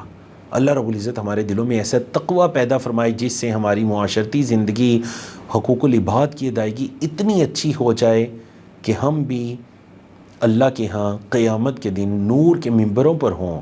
اللہ ہمیں توفیق عطا کرے، وما توفیق الا باللہ۔ جی تو اللہ کی توفیق سے آیت نمبر 14 کی طرف چلتے ہیں۔ اس سے پہلے کہ ہم نے 13 آیات الحمدللہ ترجمہ اور مختصر تفسیر کے ساتھ سیکھیں، آیت نمبر 14 اور 15 دونوں کو ایک ساتھ ملا کر پڑھتے ہیں۔ پہلے ترجمہ سن لیجئے۔ قالت الاعراب، دیہاتیوں نے کہا، آمنا، ہم ایمان لے آئے۔ قل، اے محمد صلی اللہ علیہ وسلم کہہ دیجئے، لم تؤمنوا، تم ایمان نہیں لائے، ولیکن قولوا، اور لیکن تم کہو، اسلمنا، کہ ہم تو فرما بردار ہوئے ہیں، ہم تو مطیع ہوئے ہیں، ہم اسلام لائے ہیں، ہم ایمان نہیں لائے۔ تم یہ کہو کہ تم اسلام لائے ہو۔ وَلَمَّا يَدْخُلِ الْإِيمَانُ فِي قُلُوبِكُمْ، اور نہیں داخل ہوا ابھی تک ایمان تمہارے دلوں میں۔ وَإِن تُطِيعُوا اللَّهَ، وَإِن تُطِيعُوا اللَّهَ، اور اگر تم اللہ کی اطاعت کرو، وَرَسُولَهُ، اور اس کے رسول کی اطاعت کرو، لَا يَلِتْكُم مِّنْ أَعْمَالِكُمْ شَيْئًا، وہ اللہ نہیں کمی کرے گا تمہیں تمہارے اعمال میں کچھ بھی۔ ان اللہ، بے شک اللہ، غفور الرحیم، معاف کرنے والا، رحم کرنے والا ہے۔ بے شک وہ اللہ معاف کرنے والا، رحم کرنے والا ہے۔ اگر تم اللہ اور اس کے رسول کی اطاعت کرو تو اللہ تمہارے اعمال میں کچھ بھی کمی نہیں کرے گا۔ اگلی آیت کریمہ، انما المؤمنون الذین آمنوا، انما کلمہ حصر ہے، بات تو بس یہ ہے جو ہونے والی ہے۔ انما المؤمنون، مومن تو بس الذین، وہ لوگ ہیں جو آمنوا باللہ، اللہ پر ایمان لائے، ورسولہ، اور اس کے رسول پر ایمان لائے۔ مومن تو بس وہ ہیں جو اللہ اور اس کے رسول پر ایمان لائے، ثم لم یرتابوا، پھر انہوں نے شک نہیں کیا، وجاہدوا، اور انہوں نے جہاد کیا، باموالہم، اپنے مالوں کے ساتھ، وانفسہم، اور اپنی جانوں کے ساتھ، فی سبیل اللہ، اللہ کی راہ میں۔ مومن تو بس وہ ہیں جو اللہ اور اس کے رسول پر ایمان لائے، پھر انہوں نے شک نہیں کیا، اپنے مالوں اور اپنی جانوں کے ساتھ انہوں نے جہاد کیا اللہ کی راہ میں۔ اولئک ھم الصادقون، یہی تو سچے لوگ ہیں، یہی تو وہ لوگ ہیں جو صادقون ہیں، سچے ہیں۔ اب دیکھیے یہ جو آیات در حقیقت ہے نا، یہ ایمان اور اسلام کی حقیقت کو بتاتی ہیں۔ یہ دونوں آیات، آیت نمبر 13 اور آیت نمبر 14 اور 15۔ اکثر ہم سنتے ہیں کہ جی فلاں مومن ہے یا مسلمان ہے، یا ایمان اور اسلام، ان دونوں میں در حقیقت فرق کیا ہے؟ تو ایمان اور اسلام کی حقیقت کو جاننے کے لیے یہ جو نیچے قاعدہ نظر آ رہا ہے نا آپ کو، اس کو یاد رکھیے گا۔ اذ اجتمعا، جب یہ دونوں ایک جگہ جمع ہوتے ہیں، ایک آیت میں، ایک حدیث میں ایک جگہ جمع ہوتے ہیں، افترقا، تو یہ دونوں معانی، مفہوم، مدلول کے اعتبار سے الگ الگ ہو جاتے ہیں۔ وَإِذِ افْتَرَقَا، اور جب یہ دونوں الگ الگ ہوتے ہیں، اجتماع، تو یہ جمع ہو جاتے ہیں۔ کیا مطلب؟ سمجھیے، جب ایمان اور اسلام کی اصطلاح ایک ہی آیت کریمہ میں یا ایک ہی حدیث میں ایک ہی جگہ پر آ جائے تو پھر ان کے معنی الگ الگ ہو جاتے ہیں۔ کیسے الگ الگ ہو جاتے ہیں؟ پھر اسلام سے مراد ظاہری اعمال اور ایمان سے مراد باطنی اعمال۔ اسلام ظاہر پر دلالت کرتے ہیں، جیسے نماز، روزہ، حج، زکوٰۃ وغیرہ، جسے ارکان اسلام کہتے ہیں، اور ایمان باطن پر دلالت کرے گا، اللہ پر ایمان، اس کے فرشتوں پر، اس کی کتابوں پر، اس کے رسولوں پر، قیامت کے دن پر، اچھی بری تقدیر پر۔ تو ایمان سے مراد جو چیزیں دکھائی نہیں دیتی، قلبی اعمال، باطنی اعمال اللہ پر اور ان پر ایمان کا ہونا، جو 6 ارکان بیان کیے گئے، اور اسلام سے مراد اسلام کے 5 ارکان، شہادتین، نماز، روزہ، حج، زکوٰۃ، رمضان کے روزے، حج، زکوٰۃ۔ سمجھا کہ جی؟ تو یہ مطلب ہے جب ایک جگہ جمع ہوں گے تو ان کے معنی الگ الگ ہو جائیں گے۔ اسلام سے مراد ظاہری اعمال، ایمان سے مراد باطنی اعمال، نہ دکھائی دینے والے اعمال۔ اور جب الگ الگ ہوں گے، مطلب کسی جگہ صرف ایمان کا ذکر آیا تو اسلام اس میں شامل ہوگا، اجتماع، دونوں جمع ہو جائیں گے، ایمان۔ اور اگر کسی جگہ صرف اسلام کا ذکر آیا، ایمان اس میں شامل، کسی جگہ صرف ایمان کا ذکر آیا، اسلام اس میں شامل۔ مثال کے طور پر ابھی جو ہم نے اس سورہ میں کئی مرتبہ پڑھا نا، یا ایھا الذین آمنوا، تو یاد رکھیے گا اسلام اس میں شامل ہے۔ اے وہ لوگوں جو ایمان لائے ہو، تو مطلب جو اسلام لائے ہو، اسلام اس میں شامل ہے۔ اور جس جگہ ہے کہ مسلمون، تو مطلب ایمان اس میں شامل ہے۔ لیکن اب چونکہ یہاں پر تذکرہ ایک ساتھ آیا، دیہاتیوں نے آ کر کہا کہ ہم ایمان لے آئے، تو اللہ نے فرمایا محمد صلی اللہ علیہ وسلم ان سے کہہ دیا تم ایمان نہیں لائے، تم اسلام لائے ہو۔ کیا مطلب؟ مطلب تم نے ابھی اسلام کے جو ارکان ہیں، نماز، روزہ وغیرہ، ان پر عمل کرنا شروع کیا ہے، لیکن ایمان تمہارے دل میں داخل نہیں ہوا۔ دل میں داخل ہوتا نا تو یہ تھا ایمان، ابھی جسم کی حد تک ہے، یہ اسلام ہے، یہ ایمان نہیں ہے۔ سمجھا کہ نا آپ کو؟ تو یہ فرق ہے ایمان اور اسلام میں۔ اب یہاں پر یہ سارے دیہاتیوں کے بارے میں بات نہیں کی جا رہی، کیونکہ دیہاتیوں میں سے بعض بہت عظیم اعمال کرنے والے لوگ بھی تھے، بڑے اچھے نیک اعمال کرنے والے، اللہ سے ڈرنے والے لوگ بھی تھے۔ یہاں یہ کچھ دیہاتیوں کی بات کی جا رہی ہے کہ جو آپ جن کی کچھ عادات اگلی آیات میں بھی آ رہی ہیں، جو آپ صلی اللہ علیہ وسلم کو احسان جتلاتے کہ جی ہم ایمان لے آئے ہیں، بڑا ہم نے اسلام آپ پر اور دین اسلام پر احسان کیا کہ ہم ایمان لے آئے۔ یہ ان کا تذکرہ ہو رہا ہے کہ جب انہوں نے آ کر یہ کہا ہم ایمان لے آئے تو اللہ نے فرمایا ایمان نہیں لائے، اصل میں ابھی وہ جو ایمان دل کے اندر داخل ہوتا ہے نا، ابھی یہ وہ نہیں ہے، ابھی تو ظاہری انہوں نے اعمال شروع کیے، مطلب اسلام لے آئے ہیں، تو ہم انہیں مسلمان کہہ سکتے ہیں، مومن نہیں کہہ سکتے۔ آپ کو پتہ ہے نا وہ جو حدیث جبریل ہے، حدیث جبریل جو حضرت جبریل ایک شخص کی شکل میں آئے تھے، آ کر نبی کریم صلی اللہ علیہ وسلم سے انہوں نے چند سوالات پوچھے، تو پہلا سوال پوچھا تھا مل اسلام، اسلام کیا ہے، دوسرا سوال پوچھا تھا مل ایمان، ایمان کیا ہے، تیسرا سوال پوچھا تھا مل احسان، احسان کیا ہے۔ تو علماء کرام نے ان کو سمجھانے کے لیے کیا کیا کہ آپ اسلام میں ایک بڑا دائرہ لگا لیجئے، ایک بڑا دائرہ ہے جو اسلام ہے، اس کے اندر اس کو تھوڑا اور خاص کر کے چھوٹا دائرہ لگا لیجئے، یہ ایمان ہے، اور اس کے اندر ایک اور خاص اسپیشل چھوٹا دائرہ لگا لیجئے، یہ احسان ہے۔ تو کیا پتہ چلا، ہر مسلم مؤمن نہیں ہے اور ہر مؤمن محسن نہیں ہے۔ سمجھ آ گئی نا؟ کیونکہ اسلام ظاہری اعمال کرنا یہ پہلا درجہ ہے، اس کے بعد دل کے اندر اسلام کی اور ایمان کی حقیقت کا داخل ہو جانا یہ دوسرا درجہ ہے جو ایمان کہلاتا ہے، اور پھر اس کی روشنی میں اپنے ہر عمل کو اچھا کرنا یہ تیسرا درجہ ہے جو احسان کہلاتا ہے۔ اللہ اکبر۔ تو اس لیے اللہ سے یہ دعا کیا کریں کہ ہم صرف مسلمان نہ رہیں، صرف مومن نہ رہیں، بلکہ اللہ ہمیں محسنین میں سے بنائے، جو ہر کام کو بہترین انداز میں کرنے والے ہیں۔ تو یہاں اللہ نے بتا دیا وَلَمَّا يَدْخُلِ الْإِيمَانُ فِي قُلُوبِكُمْ، ابھی ایمان تمہارے دلوں میں داخل ہی نہیں ہوا، اور تم اگر اللہ اور اس کے رسول کی اطاعت کرو گے تو اللہ تمہارے اعمال میں کچھ بھی کمی نہیں کرے گا۔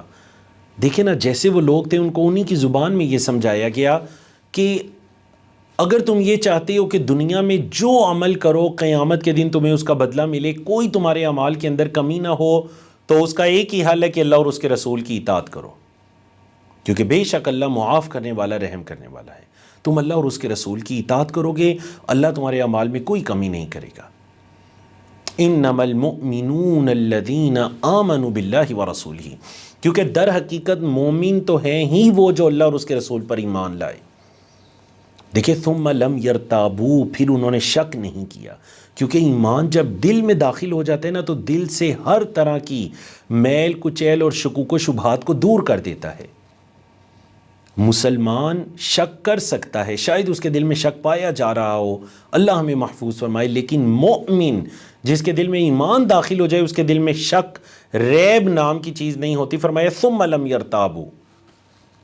اور دیکھیں نا، ایک ایمان کا مطلب ایمان ویسے تو دکھائی نہیں دیتا، دل کی ایک کیفیت ہے، لیکن اس کا اظہار کیسے ہوتا ہے؟ اس کا اظہار ایسے ہوتا ہے کہ وَجَاهَدُوا بِأَمْوَالِهِمْ وَأَنفُسِهِمْ فِي سَبِيلِ اللَّهِ، پھر انہوں نے جہاد کیا اپنے مالوں اور اپنی جانوں کے ساتھ اللہ کی راہ میں۔ تو پھر ایسے ہوتا ہے کہ ایمان جب دل میں داخل ہو جاتا ہے تو بندہ اپنی جان ہتھیلی پر رکھ کر، اپنا مال ہتھیلی پر رکھ کر اللہ کی راہ میں نکل کھڑا ہوتا ہے، اس مال کی کوئی وقت حیثیت اس کے ہاں باقی نہیں رہ پاتی۔ فرمایا اولئک هم الصادقون، یہی وہ لوگ ہیں جو سچے ہیں، یہی تو سچے ہیں، یہی تو صادقون ہیں، جن کے دلوں میں ایمان داخل ہو چکا ہے، اور پھر اس کا نتیجہ یہ نکلا کہ ایک تو ان کے دلوں سے شک دور ہو گیا، اور دوسرا نتیجہ یہ نکلا کہ وہ اللہ کی راہ میں جہاد کرنے کے لیے تیار ہو گئے۔ تو اس سے یہ بھی پتہ چلا کہ جہاد کو چھوڑ دینا، اپنے مال، اپنی جانیں اللہ کی راہ میں قربان کرنے سے کترانا، یہ ایمانی کمزوری پر دلالت کرتا ہے۔ دلوں کے اندر دین اسلام سے جڑی کسی چیز کے بارے میں شک کا پایا جانا یہ ایمانی کمزوری پر دلالت کرتا ہے۔ اگر ایمان مضبوط ہوگا تو یہ چیزیں دلوں سے دور ہو جائیں گی، کیونکہ ایمان ان چیزوں کی اصل میں نفی کرتا ہے۔ تو اس سورۃ مبارکہ کی آخری 3 آیات کی طرف جاتے ہیں جی، آیت نمبر 16، 17 اور 18۔ قل، کہہ دیجئے اے محمد صلی اللہ علیہ وسلم، ان سے کہہ دیجئے اتعلمون اللہ بدینکم، کیا تم اللہ کو بتا رہے ہو اپنا دین؟ واللہ یعلم، حالانکہ اللہ تو جانتا ہے، ما فی السماوات، جو کچھ آسمانوں میں ہے، وما فی الارض، اور جو زمین میں ہے، واللہ بکل شیء علیم، اور اللہ ہر چیز کا علم رکھتا ہے۔ یمنون علیک، وہ آپ پر احسان جتلاتے ہیں، ان اسلموا، کہ وہ اسلام لائے ہیں، قل کہہ دیجئے لا تمنوا علیہ، احسان مت جتلاؤ مجھ پر، اسلامکم، اپنے اسلام کا، اپنے اسلام کا مجھ پر احسان مت جتلاؤ، بل اللہ یمن علیکم، بلکہ اللہ نے تم پر احسان کیا، ان ہداکم للایمان، کہ اللہ نے تمہیں ایمان کی ہدایت دی۔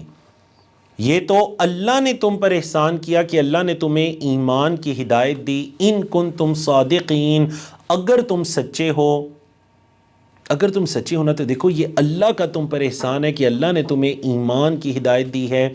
ان اللہ یعلم، بے شک اللہ جانتا ہے، غیب السماوات والارض، آسمانوں اور زمین کی پوشیدہ باتوں کو، غیب کو اللہ جانتا ہے، واللہ بصیر، اور اللہ خوب دیکھنے والا ہے، بما تعملون، اس کو جو تم عمل کرتے ہو۔ اب دیکھیں یہ ان دیہاتیوں کی ایک اور بری عادت بیان کی گئی کہ یہ ایمان لا کر نبی کریم صلی اللہ علیہ وسلم کو گویا بطور احسان کے جتلا رہے ہیں کہ ہم اسلام لے آئے ہیں۔ تو فرمایا کیا تم اللہ کو یہ بتا رہے ہو کہ تم اسلام لے آئے ہو؟ حالانکہ اللہ تو جانتا ہے جو کچھ آسمانوں اور زمین میں ہے، اس کو بتانے کی ضرورت نہیں ہے، وہ تو پہلے سے جانتا ہے۔ پھر آپ صلی اللہ علیہ وسلم پر احسان جتلا رہے ہیں کہ وہ اسلام لائے ہیں، تو ان سے کہہ دیجئے کہ مجھ پر اپنے اسلام کا احسان نہ جتلاؤ۔ یاد رکھیے گا یہ بطور قاعدہ ہے، مطلب یہ صفات تو ان کی بیان ہو رہی ہیں، لیکن ہم سب کے لیے اس میں یہ سبق ہے کہ کبھی کسی نیکی کو اس پر تکبر نہ محسوس کیجئے۔ تکبر کی دو قسمیں ہیں نا، ایک دنیاوی تکبر، ایک دینی تکبر۔ دنیاوی تکبر یہ ہوتا ہے کہ مجھے اللہ نے بڑا نوازا تو میں متکبر ہو جاؤں، دوسروں کو حقیر سمجھنا شروع کر دوں۔ دینی تکبر یہ ہوتا ہے کہ مجھے میری نیکیاں، اعاذنا اللہ من، کسی انسان کو اس کی نیکیاں یہ لگنے لگیں کہ میں بہت بڑا نیک انسان ہوں، بہت بڑے کارنامے کرنے والا ہوں دین کے اندر، اور اس نے تو کچھ بھی نہیں کیا، تو دوسرے لوگ اسے اپنی نیکی اور نیک اعمال کے بدلے میں حقیر لگنے لگیں۔ حالانکہ اللہ کے ہاں کوئی کم زیادہ کا معیار تو نہیں ہے، اللہ کے ہاں تو تقوی اور اخلاص کا معیار ہے۔ شاید کہ 1 روپیہ 1 ریال اللہ کی راہ میں صدقہ کرنے والا اس درجے کو پا جائے جو 1 لاکھ ریال کرنے والا نہ پا سکے۔ کیوں؟ کیونکہ اس کی نیت کے اندر فطور ہے، ریاکاری ہے، اور اس کی نیت خالص تھی۔ اللہ کے ہاں تو یہ معیار ہے۔ تو اس لیے قرآن مجید میں دوسری جگہ جو اللہ نے فرمایا نا کہ فَلَا تُزَكُّوا أَنفُسَكُمْ، اپنا تزکیہ نہ بیان کرو، ہوا اعلم بمن اتقى، وہ اللہ زیادہ جانتا ہے اس کو جو اللہ سے ڈرنے والا ہے، جو متقی ہے اللہ اس کو جانتا ہے، تم اپنا تزکیہ نہ بیان کرو۔ آپ کو پتہ ہے نبی کریم صلی اللہ علیہ وسلم ایسے ناموں سے منع فرماتے تھے جن میں تزکیہ ہوتا۔ تزکیہ مطلب ایک صحابیہ جنہوں نے اپنی بیٹی کا نام برہ رکھنا چاہا، برہ، نیک، نیکی والی، آپ صلی اللہ علیہ وسلم نے منع فرما دیا، یہی فرمایا فَلَا تُزَكُّوا أَنفُسَكُمْ، اپنے آپ کا تزکیہ نہ بیان کرو۔ ہیں جی کوئی اپنا نام رکھ دے جی نیک انسان یا بڑا متقی، یہ نام رکھنا جائز نہیں ہے، کیونکہ اللہ بہتر جانتا ہے کہ کون اللہ سے کتنا ڈرنے والا ہے۔ اللہ اکبر۔ بعض اوقات ہم کسی کے ظاہر کو دیکھ کر اس پر کوئی حکم لگا سکتے ہیں کہ ماشاءاللہ اللہ کے نیک بندے ہیں، لیکن ہم یقین سے نہیں کہہ سکتے، ہم یہ کہتے ہیں جو ان کا ظاہر ہے ماشاءاللہ اس کے مطابق وہ اچھے انسان ہیں، نیک انسان ہے، اس میں کوئی حرج والی بات نہیں ہے، کسی کی تعریف کرنے میں بھی کوئی حرج والی بات نہیں ہے۔ آپ صلی اللہ علیہ وسلم اپنے صحابہ کی بعض صفات کی تعریف بھی کیا کرتے، لیکن حرج والی بات یہ ہے کہ کوئی بندہ خود سے اس کو مطلب نیکی کا یہ زعم ہو جائے جس سے اپنی نیکی سے اپنے آپ کی بڑائی اور دوسرے کی کم تری اس کے دل کے اندر پیدا ہونا شروع ہو جائے۔ یہ ان دیہاتیوں کی کیفیت تھی۔ تو اللہ نے فرما دیا ان سے کہہ دیجئے کہ تم اپنے اسلام کو مجھ پر نہ جتلاؤ، اللہ نے تمہیں اسلام قبول کرنے کی توفیق دی، یہ تو اللہ کا احسان ہے۔ اے محمد صلی اللہ علیہ وسلم انک لا تہدی من احببت، جس کو آپ پسند کریں آپ اس کو ہدایت نہیں دے سکتے، ولکن اللہ یہدی من یشاء، اللہ جس کو چاہتا ہے ہدایت عطا کرتا ہے۔ کیونکہ دیکھیں محمد صلی اللہ علیہ وسلم کا کام تھا راستہ دکھانا، جتنے بھی علماء ہیں اللہ کی طرف بلانے والے ہیں ان کا کام ہے راستہ دکھانا، اس راستے پر چلانا، اس کی توفیق دینا، منزل مقصود تک پہنچانا، یہ تو اللہ کی توفیق ہے۔ تو آپ اللہ سے اس کی توفیق کا سوال کیا کریں۔ یہاں بھی اللہ نے اسی کا تذکرہ کیا کہ ان ہداکم للایمان، اللہ نے تمہیں ایمان کی ہدایت دی ہے، یہ تو اس کا تم پر احسان ہے، تم اپنا احسان اس پر جتلا رہے ہو، اور یہ بھی تب ان کو تم صادقین، اگر تم سچے ہو۔ اگر تم اپنے ایمان کے اندر سچے ہونا تو پھر یہ اللہ کا تم پر احسان ہے کہ اس نے تمہیں اس ایسے ایمان کی توفیق عطا کی ہے۔ اور دیکھیں جس آیت کریمہ سے اس صورت کا اختتام کیا گیا، دوبارہ ترجمہ سنیے اس آیت کریمہ کا، ان اللہ یعلم، بے شک اللہ جانتا ہے، غیب السماوات والارض، آسمانوں اور زمین کی چھپی باتیں، غیب، واللہ بصیر بما تعملون، اور اللہ دیکھنے والا ہے، خوب دیکھنے والا ہے جو تم عمل کرتے ہو۔ اللہ تمہارے اعمال کو خوب دیکھنے والا ہے۔ اللہ آسمانوں اور زمین کی چھپی باتوں کو، غیب کو جانتا ہے، اور اللہ تمہارے اعمال کو خوب دیکھنے والا ہے۔ تو پیچھے جتنی بھی چیزیں بیان ہوئی، چاہے ان کا تعلق اللہ کے حقوق کے ساتھ ہے، چاہے ان کا تعلق اللہ کے رسول صلی اللہ علیہ وسلم کے حقوق اور آداب کے ساتھ ہے، چاہے ان کا تعلق دیگر مسلمانوں کے حقوق اور آداب کے ساتھ ہے، یا ان کے ساتھ اچھے اخلاق کے ساتھ ہے، جو کچھ بھی تم کر رہے ہو نا، اللہ رب العزت جانتا ہے زمین و آسمان کے غیب کو، اور جو تم عمل کر رہے ہو اللہ اس کو دیکھ رہا ہے۔ اللہ سے کچھ بھی مخفی اور پوشیدہ نہیں ہے، اللہ تو اس کو دیکھ رہے ہیں، اللہ تو اس کو جانتا ہے، وہ تو بصیر ہے۔ اللہ اکبر۔ تو دیکھیں اگر ایک انسان کو یہ شعور ہی ہو جاتا ہے کہ اللہ مجھے دیکھ رہا ہے، اور اسی کا نام تقویٰ بھی ہے کہ انسان کے دل میں یہ شعور پیدا ہو جائے کہ اللہ مجھے دیکھ رہا ہے، یہی تقویٰ ہے، کس قدر وہ اپنے آپ کو برائیوں سے بچا سکتا ہے، دوسروں کے حقوق کی پامالی سے بچا سکتا ہے۔ اللہ رب العزت سے دعا ہے کہ اس سورۃ مبارکہ کے اندر جتنی ہم نے اچھی صفات کو سنا، اللہ رب العزت ہمیں اپنے اندر ان کو پیدا کرنے کی توفیق عطا کرے، اور جو معاشرتی برائیاں اس صورت کے اندر بیان ہوئی ہیں، ایک دوسرے کے عیب نکالنا، ایک دوسرے کا مذاق اڑانا جس میں حقارت کا جذبہ ہو، ایک دوسرے کے عیب ٹٹولنا، ایک دوسرے کو برے القابات سے پکارنا، ایک دوسرے کی غیبت کرنا، اور اسی طرح جو دیگر اخلاقی برائیاں بیان ہوئی ہیں، اللہ رب العزت ہمیں ان سے بچنے کی توفیق عطا کرے۔ اللہ سے یہ دعا کیجئے جس طرح نبی کریم صلی اللہ علیہ وسلم بڑی پیاری دعا مانگا کرتے تھے کہ اللہم اہدنا لاحسن الاخلاق، اے اللہ جو سب سے بہترین اخلاق ہیں ہمیں ان کی توفیق عطا کرنا، لا یہدی لاحسنھا الا انت، کیونکہ اللہ تیرے علاوہ کوئی نہیں ہے جو ہمیں اچھے اخلاق کی توفیق عطا کر دے، واصرف عنی سیئھا، اور اے اللہ جو برے اخلاق ہیں ان کو مجھ سے دور کرنا، لا یصرف عنی سیئھا الا انت، کیونکہ اللہ جو برے اخلاق کو مجھ سے دور کر سکتا ہے وہ تو ہی ہے۔ تو اچھے اخلاق کی توفیق کا سوال، برے اخلاق سے بچنے کی توفیق کا سوال، یہ اصل میں اس صورت کا پیغام تھا۔ اور اللہ کے ساتھ بھی اچھے اخلاق، اس کے رسول صلی اللہ علیہ وسلم کے ساتھ بھی اچھے اخلاق، اور عام مسلمانوں کے ساتھ بھی اچھے اخلاق۔